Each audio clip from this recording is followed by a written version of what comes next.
हम दैनिक जागरण का एडिशन देखने वाले हैं वो स्पेशली आपका 15 जुलाई का है और ये आपका दैनिक जागरण एडिशन है।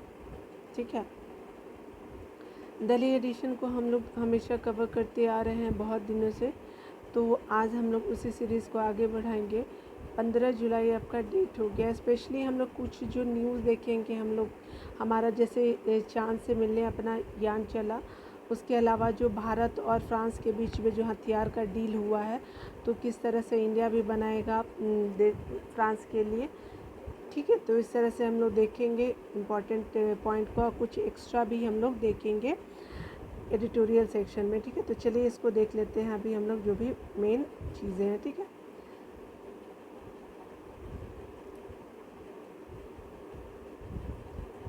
देखिए यहाँ पे जो पहला आपका न्यूज़ है कि चांद से मिलने चला अपना यान के बारे में जानते हैं कि किस तरह से जो हमारा चंद्रयान जो 3 लॉन्च किया गया है, तो उसके रिगार्डिंग देखेंगे। चांद के लिए हम लोग देखेंगे थर्ड वाले मेन इम्पॉर्टेंट पॉइंट को हम लोग यहाँ से पढ़ने का कोशिश करेंगे। चलिए, यहाँ पे बताया जा रहा है कि घड़ी की टिक टिक के साथ क्या होता है कि शुक्रवार दोपहर को तय समय 2:35 पर बहुप्रतीक्षित आपका चंद्रयान 3 रवाना हो गया। ठीक है, यानी हमारा 2:35 पे इसका लॉन्च हुआ। ठीक है, उसके अलावा अगर बात करें 25 घंटे 30 मिनट के काउंटडाउन के बाद आया वो पल भी जब 140 करोड़ भारतीयों की आकांक्षाओं को पूरा करने का साक्षी बना। ठीक है, क्या होता है कि इसरो ने जो है LVM3 रॉकेट का नाम है ये आपका। तो इस रॉकेट से जो है वो छोड़ा जाता है आपका चंद्रयान 3 को। ठीक है, याद रखिएगा, ये आपका बहुत ही इम्पोर्टेंट इवेंट हो जाएगा। रॉकेट श्रीहरिकोटा यानी आपका यहाँ से सतीश धवन अंतरिक्ष केंद्र से रवाना चंद्रयान को लेकर के रवाना हुआ। 40 दिनों के सफ़र के बाद जो है वो 23 अगस्त को ये क्या होगा कि ये पहुँचेगा आपका कहाँ पे, तो ये आपका पहुँचेगा चांद की, यहाँ पे जो है लैंडर चांद की सतह पे उतरेगा। ठीक है, 40 दिनों के बाद जो है 23 अगस्त को ऐसा बताया गया है। ठीक है, चंद्रयान 2 के साथ लैंडिंग सफल नहीं रही थी। चंद्रयान 2 के समय लैंडिंग सफल नहीं रही थी। अब इस अधूरे मिशन को पूरा करने का लक्ष्य जो है इसमें आपको रखा गया है चंद्रयान, ठीक है, 3 में हम लोग जो देख रहे हैं। ठीक है ना, तो चलिए चंद्रयान 3 हमारे लिए बहुत ही खुशी का बात है, एक भारतीय होने के नाते भी। अब जो है वो अमेरिका, चीन और सोवियत रूस ने ही ऐसा करने में सफलता पाई है। अभी तक ये जो कंट्री वो सफल हो चुके हैं। ठीक है, चंद्रयान 3 के साथ ऐसे पूरे देशों की महत्वाकांक्षाएं जुड़े हैं जिसका इसका अनुमान इस बात से ही लगाया जा सकता है कि सुबह से ही हजारों लोग इस लॉन्चिंग को देखने के लिए जुट गए थे। ठीक है, टीवी चैनल और अन्य इंटरनेट मीडिया पर भी लोग टकटकी बांधे इसे देख रहे थे। मिशन कंट्रोल सेंटर की तरफ से हर जानकारी साझा की जा रही थी क्योंकि ये लॉन्चिंग हो रही थी। लॉन्चिंग के करीब 16 मिनट बाद फैट बॉय के नाम से लोकप्रिय LVM3M4 रॉकेट, ये याद रखिएगा, बार बार बोल रही हूँ कि ये जो है आपसे पूछा जाएगा कि किस रॉकेट से ये आपका छोड़ा गया। LVM3M4 रॉकेट से जो है आपको चंद्रयान 3 को छोड़ा गया, फिर पृथ्वी के कक्षा में छोड़ दिया। ठीक है, उसके अलावा कहा जा रहा है कि अब कुछ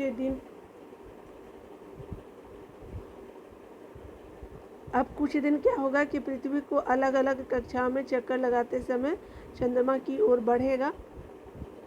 चंद्रयान की कक्षा में चक्कर लगाते समय धीरे धीरे यान उसके निकटतम कक्षा में पहुंचेगा और वहां से लैंडर रोवर चांद की सतह को और बढ़ेगा। ठीक है, मतलब ये सतह की ओर बढ़ेगा रोवर और लैंडर दोनों।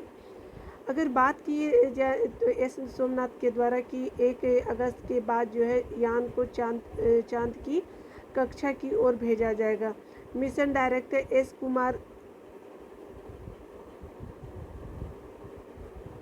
Mission director S Manoj Kumar ने कहा कि LVM-3 एक क्या है, एक बार भी भरोसेमंद रॉकेट साबित हुआ है। ठीक है, LVM-3 एक बार फिर भरोसेमंद रॉकेट मतलब माना जा रहा है। देश में सैटेलाइट की बढ़ती ज़रूरतों को देखते हुए इसकी लॉन्चिंग बढ़ाने पर वैज्ञानिक काम कर रहे हैं कि इसकी लॉन्चिंग को कैसे बढ़ाया जाए। ठीक है, अगर बात करें केंद्रीय, यहाँ पे बोला गया है कि केंद्रीय विज्ञान और आपके प्रौद्योगिकी मंत्री जो जितेंद्र सिंह ने इसे देश के लिए गौरव का क्षण भी बताया। ठीक है, तो चलिए हम लोग यहाँ देख लेते हैं। ये आप देख रहे होंगे कि यहाँ पे किस तरह से हम लोग चंद्रयान मिशन के बारे में थोड़ा सा हाफ ओवरव्यू ले लें तो आपका छोड़ा जाता है 2:35 पे LVM-3 रॉकेट श्रीहरिकोटा से उड़ान भरी। इसके बराबर क्या होता है कि आप जानते हैं कि चंद्रयान 2 क्या हो गया था, वो असफल हो गया था। देखिए 2148 किलोग्राम का propulsion मॉड्यूल, ठीक है, propulsion मॉड्यूल कितने का है, तो 2148 kg का है। और यह लैंडर रोवर की चांद की निकटतम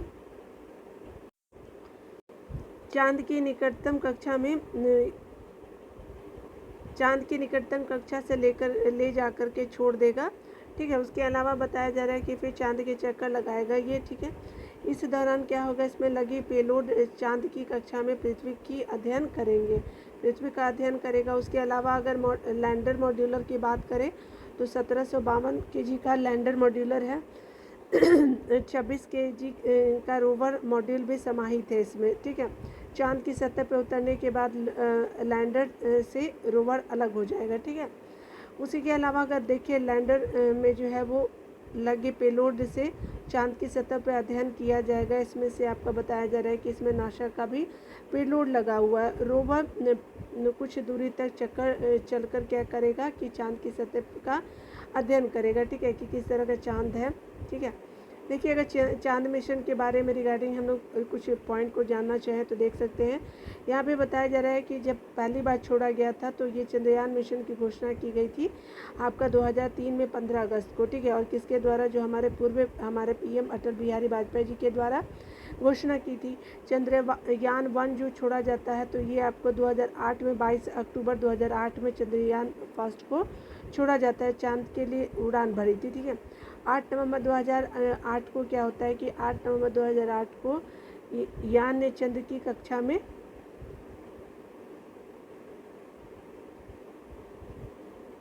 प्रवेश किया। उसके अलावा अगर बात करें 14 नवंबर 2008 के बारे में तो देखिए यहाँ पे दिया जा रहा है कि 14 नवंबर 8 को क्या होता है कि दुर्घटनाग्रस्त हो गया। उसके अलावा क्या होता है, लेकिन उसने चांद की सतह पर पानी के अणुओं की मौजूदगी की पुष्टि भी यही आपका चंद्रयान करता है। चंद्रयान फर्स्ट, चंद्रयान 2 को जो लॉन्च किया गया तो ये आपका 22 जुलाई 2019 को ये लॉन्च किया गया था चंद्रयान 2 को प्रक्षेपण। 20 अगस्त 2019 को जो होता है यान ने चंद्रमा की कक्षा में प्रवेश किया, ये हमने देख लिया।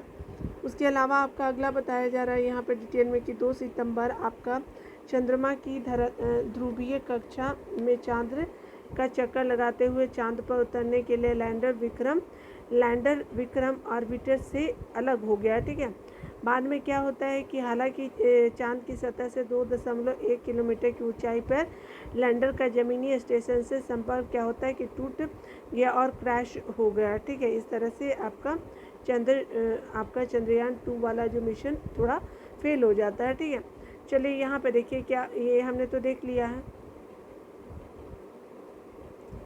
ये तो हो गया, हमने सारे चीज़ों को यहाँ पे देख लिया। चलिए यहाँ पे देखिए, यहाँ पे बताया जा रहा है क्या कि चंदा मामा दूर के जो हैं वो उनके बारे में कुछ पॉइंटों को देख लीजिए। 3.84 लाख किलोमीटर है पृथ्वी से चंद्रमा की औसतन दूरी, यानी पृथ्वी से अगर चंद्रमा पे किसी को जाना होगा तो 3.84 लाख किलोमीटर की दूरी पे है। उसके अलावा अगर बात करें, यहाँ पे बताया जा रहा है कि पृथ्वी की परिक्रमा के दौरान चंद्रमा की दूरी क्या होती है, कम और ज़्यादा होती रहती है। जब पृथ्वी की परिक्रमा के दौरान चंद्रमा की दूरी कम बेसी होती रहती है। अगर बात करें हम लोग 4.0 लाख किलोमीटर होता है पृथ्वी से चंद्रमा की अधिकतम दूरी। अगर अधिकतम दूरी की बात करें तो 4.05 होता है आपका चंद्रमा से पृथ्वी की दूरी।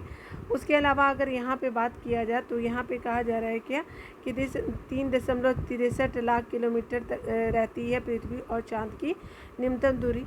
उसके अलावा अगर बात करें चंद्रयान 3 की लॉन्चिंग के लिए तो उनके समय उसी आधार पर चुना गया क्योंकि अभी चांद और पृथ्वी की दूरी कम है, ठीक है। तो ये आपका कम जब रहता है ना तो तभी आपका कोई भी मिशन लॉन्च किया जाता है। पिछले बार भी यही हुआ था, इस बार भी आप देख सकते हैं यही होगा। देखिए यहाँ पे बताया जा रहा है क्या कि आपका कहा जा रहा है कि चांद की अलग अलग कक्षाओं में चक्कर लगाते हुए यान 100 किलोमीटर की अधिकतम कक्षा तक पहुंचेगा। उसके अलावा बताया जा रहा है कि 1 अगस्त के बाद पलायन वेग मिलने पर क्या होगा कि यान चंद्रमा की कक्षा की ओर बढ़ेगा, ठीक है। तो ये हमने चीज़ों को देख लिया, ठीक है। तो ये मेन पॉइंट हमने यहाँ पे कवर किया, ठीक है। तो ये हमने चंद्रयान 1 के बारे में, चंद्रयान 3 के बारे में हमने यहाँ पे डिटेल से देखा कि क्या क्या चीज़ें को हम लोग को जानना चाहिए। अब देख लेते हैं थोड़ा भारत और फ्रांस दूसरे देशों के लिए बनाएंगे क्या है, हथियार के लिए देखेंगे। तो देखिए क्या है कि आपका जो भारत और आप जानते हैं कि स्कॉर्पियन, पनडुब्बी और आपका राफेल भी खरीदने की बात हुई है। तो यहाँ पे देखिए हम लोग इम्पोर्टेंट चीज़ों को हम लोग यहाँ पे देख लेते हैं।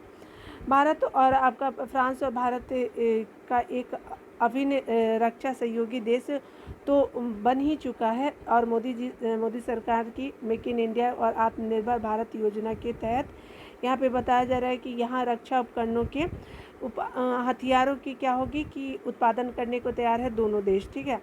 यहाँ पे डिटेल में अगर बताया जा रहा है कि लेकिन अब दोनों देश इस सहयोग का दायरा बढ़ाते हुए अन्य देशों के लिए हथियार और रक्षा सामग्री बनाना चाहते हैं, ठीक है। इस बारे में कहा जा रहा है क्या कि इस बारे में प्रधानमंत्री नरेंद्र मोदी और राष्ट्रपति इमैनुअल मैक्रोन के बीच पेरिस में हुई द्विपक्षीय मतलब वार्ता इस तरह का हो चुका है कि दोनों देश मिलकर के दूसरे देशों के लिए बनाएंगे। उसके अलावा अगर बताया जा रहा है कि यहाँ पे मतलब बयान जारी किया गया, दोनों देशों ने परंपरा से हट कर के बैठक से पहले प्रेस के सामने बयान जारी किया। दोनों देशों के रिश्तों ने क्या किया कि रिश्तों को प्रगाढ़ और आपका खास तौर पे आधुनिक प्रौद्योगिकी में सहयोग बढ़ाने पर बल दिया, ठीक है। यानी कि इस तरह से दोनों आपका टेक्नोलॉजी ट्रांसफ़र होगा, ये भी दोनों देशों के बीच में अहम है। फ्रांस ने अपने देश में पढ़ने वाले भारतीय छात्रों को लंबी अवधि के लिए वीज़ा देने का प्रस्ताव किया है, जिसका भारत ने स्वागत किया है, ठीक है। भारत में राष्ट्रीय संग्रहालय के विकास में भी जो है वो फ्रांस भागीदार बनेगा, ठीक है। यहाँ पे बताया जा रहा है कि रक्षा सहयोग दोनों देशों के बीच संबंधों का एक मूलभूत स्तंभ रहा है। यह दोनों देश के बीच गहरे विश्वास का प्रतीक है। मेक इन इंडिया एवं आत्मनिर्भर भारत में जो है फ्रांस एक बड़ा साझेदार है। आज हम रक्षा क्षेत्र में भारत में नई प्रौद्योगिकी के सह उत्पादन एवं सह विकास पर क्या कर रहे हैं तो बात कर रहे हैं, ठीक है। पनडुब्बी की बात हो या फिर नौसेना के विमान की, हम चाहते हैं कि मिलकर के सिर्फ अपनी ही नहीं बल्कि मित्र राष्ट्रों की ज़रूरतों का भी क्या करे, काम करे। यानी इन दोनों देश जो है वो दूसरे देशों को भी ये आपको बेचेंगे, ठीक है। मतलब दोनों एक साथ भी साझा अपना करेंगे। उसके अलावा बताया जा रहा है कि भारत ने फ्रांस से पनडुब्बियों के साथ ही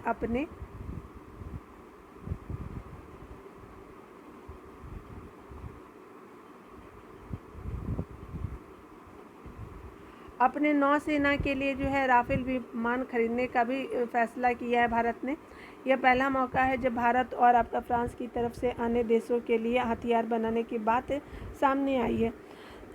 यहाँ पे बताया जा रहा है और डिटेल में बताया जा रहा है कि अभी तक बोला जा रहा है कि रक्षा क्षेत्र में भारत का इस तरह का रिश्ता सिर्फ रूस के साथ रहा है, ठीक है। मोदी जी ने कहा कि जो है भारत और फ्रांस के बीच जो है रक्षा अंतरिक्ष एजेंसियों के बीच आपका सहयोग बढ़ाने की संभावनाएं हैं। उसके अलावा फ्रांस की जो कंपनी के साथ जो है भारत में जो क्या होगा कि हेलीकॉप्टर इंजन का निर्माण करने पर हम आगे बढ़ेंगे, ठीक है। दोनों देश जो है परमाणु ऊर्जा के लिए छोटे एवं अत्याधुनिक रिएक्टर बनाने में भी सहयोग करेंगे दोनों देश। उसके अलावा भारत और फ्रांस हिंद प्रशांत क्षेत्र में सहयोग करने को लेकर के एक क्या किया की साझा रणनीति भी यहाँ पे रोड मैप तैयार किया गया दोनों देशों के साथ। उन्होंने हिंद प्रशांत क्षेत्र की शांति एवं स्थिरता का जिक्र करते हुए कहा कि यह भारत और फ्रांस की विशेष जिम्मेदारी है। सनद रहे हैं कि भारत और आपका क्या है कि फ्रांस ने हाल ही में हिंद प्रशांत क्षेत्रों के देशों के साथ मिलकर के कई स्तरों पर सहयोग कार्यक्रम की शुरुआत भी की है। ठीक है, दोनों देशों ने इंडोनेशिया और फ्रांस के साथ अलग अलग द्विपक्षीय बैठकों की शुरुआत की है। इस क्षेत्र के एक पक्षीय विकास फंड स्थापित करने की बात जो है पूर्व प्रधानमंत्री ने कही है। इससे पूरे देश में क्या होगा कि पूरे क्षेत्र में क्या होगा, स्टार्टअप को बढ़ावा दिया जा सकेगा। ठीक है, तो इस तरह से हम लोग मेनली जो भी चीज़ था हमने यहाँ पे देख लिया। ठीक है, तो ये बहुत ही अच्छा न्यूज़ था हमारे चंद्रयान वाली भी। तो ये हम लोग नेशनल वाले न्यूज़ों में देख लिया। चलिए एक न्यूज़ हम लोग देख लेते हैं कि सर्वोच्च न्यायालय के जो आपके जज बनाए गए हैं जस्टिस भुइया जी और भट्टी ने शपथ ले ली है। तो चलिए डिटेल में थोड़ा सा हम लोग देख लेते हैं। यहाँ पे बताया जा रहा है कि भारत के जो आपके मुख्य चुनाव न्यायाधीश है, तो भारत के मुख्य आपके क्या है न्यायाधीश है, चुनाव आयुक्त नहीं। मतलब हम लोग हमेशा चुनाव आयुक्त की पढ़ते रहते हैं ना, तो इसीलिए मुझे वही याद आ गया था। तो मुख्यमंत्री जो हमारे मुख्य न्यायाधीश जो है DY चंद्रचूड़ जी ने क्या किया है कि शुक्रवार को जस्टिस उज्ज्वल भुइया और SV भट्टी को सुप्रीम कोर्ट के न्यायाधीश के रूप में पद की शपथ दिलाई है। ठीक है, और भुइया और भट्टी जो हैं वो शपथ ग्रहण के साथ ही सुप्रीम कोर्ट में कामकाजी संख्या अब CJI की कितनी हो गई है, 34 की स्वीकृति के मुकाबले बढ़कर के 32 हो गई है। ठीक है, 32 अभी प्रेजेंट में सुप्रीम कोर्ट के सभागार में आयोजित समारोह में दोनों आपके न्यायाधीशों ने क्या किया, शपथ लिया। केंद्र सरकार ने 12 जुलाई को सुप्रीम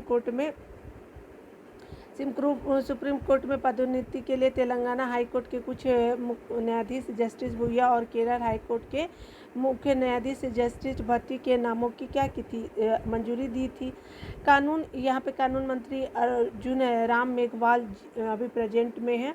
तो बुधवार को दोनों न्यायाधीशों की पदोन्नति की घोषणा की थी। ठीक है, उसके बाद यहाँ पे CJI की अध्यक्षता वाले सुप्रीम कोर्ट के कॉलेजियम ने 5 जुलाई को शीघ्र अदालत के न्यायाधीशों के रूप में उनकी नियुक्ति की सिफारिश भी की थी। ठीक है, तो ये हमने देख लिया आपका जो आपके बने हैं जज। ठीक है, तो सुप्रीम कोर्ट में ये आप इस तरह से देख सकते हैं। चलिए एक चीज़ों को हम लोग देख लेते हैं कि ग्राम स्वराज अभियान के प्रति राज्यों की सुस्ती की बात यहाँ पे की जा रही है। ठीक है, तो देखिए यहाँ पे सेंटर का भी कुछ आपका आया है, तो उसको देख लेते हैं कि किस तरह से जो है वो ग्राम पंचायतों से रिलेटेड न्यूज़ निकल के आई है। तो चलिए यहाँ देखते हैं कि आपका बताया जा रहा है कि केंद्र सरकार पंचायतों को सशक्त और पारदर्शी बनाना चाहती है, लेकिन इसके प्रति लगभग सभी राज्य क्या है सुस्त बने हुए। ठीक है, यहाँ पे बताया जा रहा है कि आपका केंद्र सरकार के पास बजट की कोई कमी नहीं है। 4 केंद्र शासित प्रदेशों को छोड़कर सभी राज्यों की वार्षिक कार्य योजना भी आपकी वर्ष 2023 से 24 के बीच में स्वीकृत हो चुकी है। ठीक है, लेकिन अब तक किसी ने आवश्यक दस्तावेज क्या किए कि जमा नहीं किए हैं। इस वजह से बताया जा रहा है कि इस वजह से यह पैसा अनुपयोगी पड़ा हुआ है। केंद्रीय अधिकार प्राप्त जो समिति है बार बार बैठकों में बजट जारी करने की प्रक्रिया में देरी पर चिंता जता रही है। सतत विकास लक्ष्यों की प्राप्ति के लक्ष्य के साथ ही केंद्र सरकार की मंशा देश भर में क्या है कि पंचायतों को आत्मनिर्भर, सशक्त और क्या है पारदर्शी बनाने की है। इसके लिए भी आपका जो हमारी सरकार ने यानी जो भी प्रेजेंट की सरकार है अप्रैल 2018 में राष्ट्रीय ग्राम स्वराज अभियान की क्या किया कि शुरुआत किया गई। तो याद रखेंगे ये जो लाइन है ना, तो ये आप यहाँ से याद रखेंगे कि आपका राष्ट्रीय ग्राम स्वरोजगार योजना जो स्टार्ट किया जाता है, कब स्टार्ट किया जाता है, तो ये 2018 में स्टार्ट किया जाता है। उसके अलावा अगर देखें तो इसमें प्रावधान भी किया जाता है कि पंचायतों पर केंद्र 60% खर्च करेगा। उसके अलावा 40 का जो राज्यों का अंश 40 होगा कि 40 जो है वो राज्य खर्च करेंगे। अगर पूर्वोत्तर की बात करें तो और पहाड़ी और आपका जम्मू कश्मीर में ये आपका जो है 90 जो है केंद्र करेंगे, 10 जो है राज्य सरकार का अनुपात लगाया गया है, यानी आपका अदर स्टेट में 60-40 का अनुपात है और आपका पूर्वोत्तर हो गया, पहाड़ी राज्य और जम्मू कश्मीर में 90-10 का अनुपात हो गया। ठीक है, अनुपात रखे बाकी यहाँ पे बताया जा रहा है कि बाकी केंद्र शासित प्रदेशों का पूरा,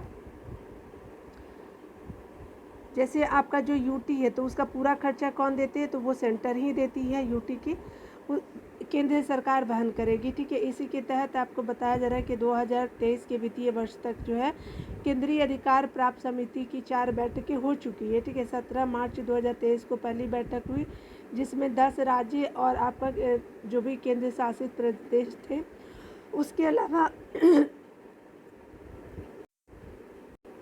उसके अलावा अगर देखें तो यहाँ पे असम की बात होती है, आपका बिहार, गोवा, जम्मू कश्मीर, मध्य प्रदेश, उसके अलावा महाराष्ट्र, मिजोरम, नागालैंड और तमिलनाडु और पश्चिम बंगाल की वार्षिक कार्य योजना को मंजूरी दी गई है। ठीक है, ये हमने देख लिया।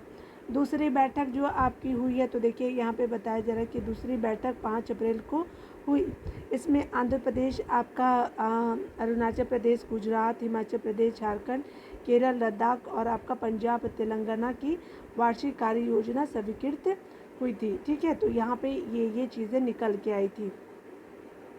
आप देख भी सकते हैं कि किस तरह से यहाँ पे ग्राम से रिलेटेड आपका जो भी योजना के रिगार्डिंग बात हो रहा है। उसी के अलावा देखिए यहाँ पे कहा जा रहा है क्या कि तीसरी बैठक में अगर बात करें 4 मई को हुई थी, तो ये अंडमान निकोबार, उसके अलावा आपका छत्तीसगढ़, हरियाणा, कर्नाटक, मणिपुर, आपका उड़ीसा और सिक्किम, उत्तराखंड ने अपने प्रस्ताव स्वीकृत करा था। ठीक है, चौथी बैठक जो होती है वो 26 मई को हुई जिसमें दादर नागर हवेली एवं दमन दीव, आपका क्या है, राजस्थान, उत्तर प्रदेश, त्रिपुरा और मेघालय की वार्षिक कार्य योजना को भी स्वीकृति दे दी गई थी। ठीक है, इस तरह 4 केंद्र शासित प्रदेश चंडीगढ़, दिल्ली, पुडुचेरी और लक्षद्वीप को छोड़कर के सभी इसमें शामिल हो चुके हैं। इसके बावजूद हाल यह है कि मामला सिर्फ कार्य योजना स्वीकृत कराने तक ही सीमित नहीं है। ठीक है, ये और भी बहुत सारी चीज़ों को जानना होगा। ठीक है, तो ये हमने देख लिया है। ठीक है ना, चलिए, ये हमने देखा ग्राम स्वराज अभियान के लिए जो भी आपका राज्यों की सूची थी उसके रिगार्डिंग हमने पढ़ा। एक आपका जो है अफ्रीकी यूनियन की समूह में शामिल करने पर क्या है कि आपका G20 सहमत हुआ है। तो ठीक है, तो चलिए इसके बारे में हम लोग देख लेते हैं कि G20 में अफ्रीकी यूनियन समूह जो शामिल होगा तो देख लेते हैं। यहाँ पे बताया जा रहा है डिटेल में, और ये जो है वो आपका बताया जा रहा है जितने भी G20 देशों के सिरपा की चल रही तीसरी बैठक में भू राजनीतिक मुद्दे को लेकर के क्या किया जा रहा है, चल रहे हैं बातें हैं, तो चल रहे विवादों पर मामला फंसा हुआ है। ठीक है, यहाँ पे कहा जा रहा है कि इस समूह में अफ्रीकी देशों की यूनियन यानी अफ्रीकी यूनियन को शामिल करने पर लेकर के मोटे तौर पर क्या सहमति बनती नज़र आ रही है। ठीक है, कि अब अफ्रीकी यूनियन भी G20 में शामिल हो जाएगा। सितंबर 2023 में नई दिल्ली में होने वाले शिखर सम्मेलन में अफ्रीकी यूनियन को G20 में शामिल होने की घोषणा हो गई है। यहाँ पे बताया जा रहा है क्या कि इस तरह से किसी बड़े वैश्विक राजनीतिक समूह में अफ्रीकी देशों को पहली बार क्या किया है, प्रतिनिधित्व पहली बार G20 में मिलेगा अफ्रीकी आपका यूनियन का। उसके अलावा बताया जा रहा है कि अफ्रीका को प्रतिनिधित्व दिलाने की कोशिश भारत किस तरह से कर रहा है, इससे समझा जा सकता है कि जून जो है 2023 में PM नरेंद्र मोदी ने G20 देशों के राष्ट्राध्यक्षों को पत्र लिखकर के इसका प्रस्ताव किया था। ठीक है, यहाँ पे आगे डिटेल में बताया जा रहा है क्या कि अगर बात करें G20 की भारत की अध्यक्षता में होने वाली यह तीसरी सिरपा बैठक होगी। ठीक है, इसमें आपका बताया जा रहा है कि इसमें शामिल कूटनीतिक सूत्रों का कहना है कि वर्ष 2008 में आपका क्या है, तो 8 में ही जो है वो जब G20 समूह की बैठक शीर्ष नेताओं के स्तर पर कराने का फैसला किया गया था, तो उसी समय आपको देखने को मिला था कि उसके बाद इस समूह का सबसे बड़ा फैसला यही होगा कि अफ्रीका को भी प्रतिनिधित्व मिलेगा। ठीक है, इस तरह से इनिशिएटिव लिया गया। बाली आपका इंडोनेशिया में पिछले साल हुए शिखर सम्मेलन में अध्यक्षता स्वीकार करते हुए भारत ने यह स्पष्ट किया था कि आपका अफ्रीका और आपका विकासशील देशों को जो है वो प्रतिनिधि देना उसकी अहम प्रायोरिटी होगी। भारत ने ऐसा पहले भी बोल चुका है, बहुत बड़े आपके मंचों पे भी इस तरह के भारत ने अपना प्राथमिकता को जाहिर भी किया है। इसके तहत भारत ने इसमें अफ्रीका के 2 देशों नाइजीरिया और मिस्र को बतौर आपको विशेष अतिथि आमंत्रित भी किया था, ठीक है। उसके अलावा देखिए भारत की कोशिश से शीर्ष स्तरीय नेताओं की बैठक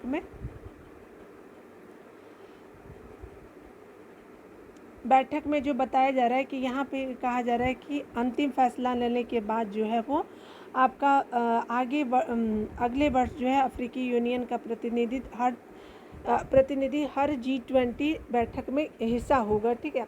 ये पूछे जाने पे कि क्या G20 का नाम बदला जा सकता है, तो यहाँ पे सूत्रों का बताया गया है कि इस बारे में भविष्य में फैसला हो सकता है, ठीक है। नाम समान रह सकता है और बदला भी जा सकता है, यहाँ पे बोला गया है, क्योंकि हमेशा न्यूज़ में कुछ चीज़ों को मतलब आपका इच्छा भी होता है कि क्या नाम बदला जाएगा जब अफ्रीकी यूनियन शामिल हुआ है। तो यहाँ पे बताया जा रहा है कि अफ्रीकी यूनियन को शामिल करने को लेकर के ही नहीं बल्कि आर्थिक विकास और दूसरे विकासशील देशों को मदद पहुँचाने के मुद्दे पर भारत की तरफ से पेश दूसरे कई प्रस्तावों पर भी अधिकांश देशों का समर्थन हासिल